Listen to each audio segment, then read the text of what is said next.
Oh shit, hang on. Hi, welcome back to Metal Rules TV, where the underground meets the playground. I'm Jeff Rappaport. Guy Marche. Terrence Hobbs. And you're from the band? Suffocation. Wait, should I do it again? Suffocation. Oh yeah, you were doing that. Okay. It's not bad. Yeah, I'm working on it.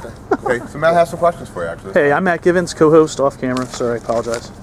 So, are you guys the first death metal band, or a metal band of any kind? Maybe? We were the first death metal band ever. Ever? Yeah. No, the first band ever. Ever of all time. No bands existed before. It was all single singers. That's it. That's I'm it. talking from right straight from Dinosaur. Inducted into the Hall of Fame. Exactly. No, I was going to say inducted into a Hall of Fame of any kind whatsoever. I don't know about of any kind ever, but I know that we're the first ones in Long Island. Yeah, I mean it was the 4th annual one, so it's relatively new on Long Island for the Hall of Fame thing.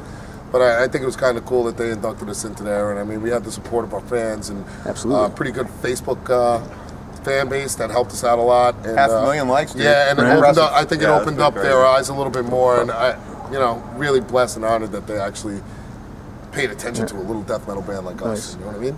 But at the same token, they had 3 other previous chances to induct you. They passed up. But so. I mean, well, I guess they death metal is moving slowly. Our fans were, I think, email bombing them and all kinds of stuff. Yeah. So thanks to our fans, it really helped. That's really where it came from. Good stuff. What responsibilities do you think that carries with it, being on a Hall of Fame inductees? As you get older, things get harder. It's harder to play faster. Newer, younger kids come out. Things advance and so on and so forth. For us, I think the hardest thing is just sticking to the exact roots of where we came from and what we had been doing from 20 years ago till now, and still keep it fresh and new and interesting. It's the hardest thing for us to do, but hopefully you guys will hear it and understand that that's what we're doing. Nice. Good stuff. Many credit Suffocation with originating both the brutal death metal and technical death metal styles. Do you feel that's accurate, or are people reading too much into things, or like when you hear these newer bands, do you hear that in it, or are you just like whatever? I mean, Mike Smith with this blast beat, Frank with his really deep vocals. You guys, you and Cerrito, do fucking maniac riffs. Yeah, I don't know. It was pretty sick. We happened to smoke a lot of weed back then. And now. What about in a competition of weed smoking, you versus Decrepit Birth? Well, I think Decrepit Birth might have us beat, but we're all smokers of the same blood, so we don't really ever get I think you and Dave got that whole Yeah, but you're talking about Bill and... Bill alone probably... Bill probably... all your whole band. What about when Bill don't have weed? I think he cooked out off his dreads. Yeah, I mean, come on. Well, I'd have to give it to Willie Nelson because he's older than Snoop Dogg. I've been smoking it a lot longer. But, Snoop Dogg is right up there. He's a chief. Yeah. That's good stuff. With that in mind, and just like, the Hall of Fame thing, do you feel like Suffocation gets the due it's deserve, or just in the music in general? I think that the music industry itself is on a downward spiral due to downloadings and things like that, but completely can't agree. Stop that. But it's still in the same way. I think that it's I don't know, kind of soul is what it is. Yeah. It helps a little bit, at least with the Hall of Fame and stuff. And people starting to pay a little bit more attention to death metal. Yeah. Which is always pretty cool for us, but I don't know whether or not we actually made the heavy sound or something like that. Well, I did see the Learjet come down here. I think, yeah, that van over there. Yeah. Anyway, I think people read into it way too heavy most of the time, because when the first time that they hear it, I guess they're kind of shocked by it a little bit. It's kind of like the way I was the first time I heard Chemical Warfare from Slayer. It was the craziest shit I've ever heard in my life. So I think some people do read into it a little bit too heavy. It's only music, you know what I mean? So enjoy it for what it is. Cool. What exactly does it mean to be pierced from within, and how does one sodomize a cross, actually?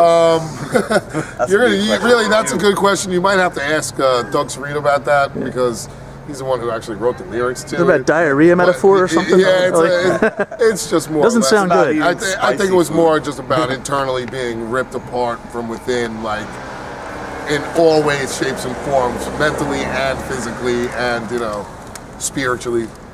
But I mean, sodomizing the cross is a whole nother ball game. I guess seems difficult to do. Like, I don't know what the logistics would be of that.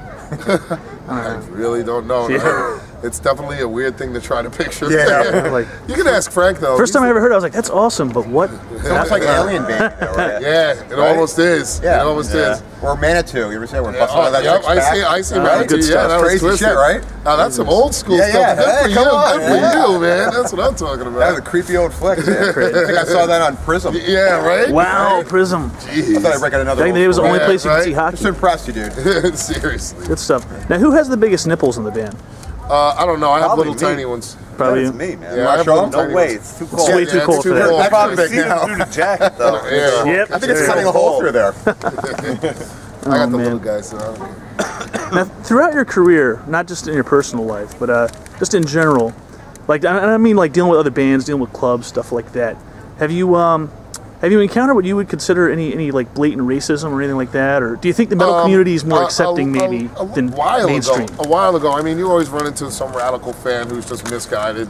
You know, it's great they came in, they paid $20 to see a show, and they'll be Sieg hailing you in the background. Yeah. Yeah. But you know, that's just ignorance in Seen it a itself. couple And, times, and not a you lot. know, to be honest with you, we've seen it a couple of times, not a lot. It hasn't been some overbearing thing. So we're very fortunate with that, and it just goes to show you that the culture of America has definitely changed. It's in places you You know wouldn't what I really mean? expect either. Yeah, it's in places you wouldn't expect, but the culture has really kind of changed more, where it's less racism, I think, out there. And even if there is racism, it's all taken to every extreme, to everybody, so nobody's really singled out in that. You know? Do you think the metal community is maybe more accepting than the mainstream? Is there such things? Because I don't want to call anybody out on camera, but there's been a lot of, in the recent years, transgendered people coming out and stuff like that. And metal community as a whole seems to have really kind of embraced it and not really made a big deal out of it. They seem to be more accepted than mainstream is. Well, I think that all the people that are into metal, just like we are, always felt like we were It's in the music. outcasts. Right. Exactly. Outcasts and Music, whatever, outcasts whatever. and segregated anyway. So why are they gonna, be that way towards somebody else when meanwhile that's exactly what we are? You know what I mean? We're the outcasts, so you embrace that. Right. People are open-minded nowadays, you know. Gay Good answer. marriage, man, it's legal. Exactly. Good for you guys. Should be. Yeah. Now, getting back to newer bands, what's your impression of what they call the deathcore scene? Do you think it's a shame because it's more accepted, or is that a better because they can act as sort of a gateway drug to real metal? Well, Sucks. Yeah. I mean, for me, it is not. No, like, That's guys we're saying friends that. with a bunch of them. Yeah, Yeah. we're friends with a lot of bands, cool and people. they're But- relatively progressive. Deathcore, the mix of hardcore, death metal, stuff like that. Right. It's cool. I think that newer kids are taking the old school death metal stuff that